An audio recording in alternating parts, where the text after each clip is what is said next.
Фудбалерите на Пелистер во 25-тото коло на втората македонска фудбалска лига ја совладаа последно пласираната екипа на Кожув со 3:2.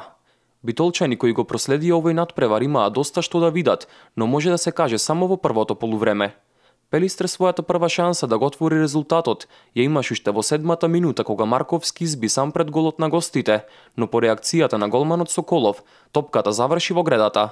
Домашната екипа го отвори резултатот 3 минути подоцна со голот на Трифуновски, кој на крај може да се каже дека беше најзаслужен за оваа победа на Пелистер.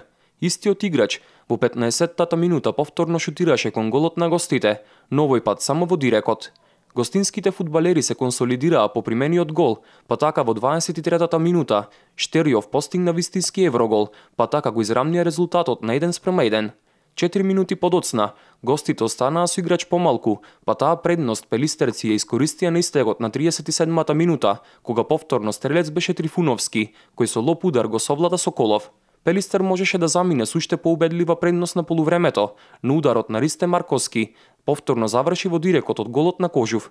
Во второто полувреме се чини дека домакините како да беа задоволни од резултатот, па играта се одвиваше со споро темпо и со 1 до 2 шанси на двете страни. Во 85-тата минута, по изведениот корнер, Цветковски постигна гол за водство од 3:1 на домакините, додека Петров во 90-тата минута успеа да го ублажи поразот на гостинската екипа.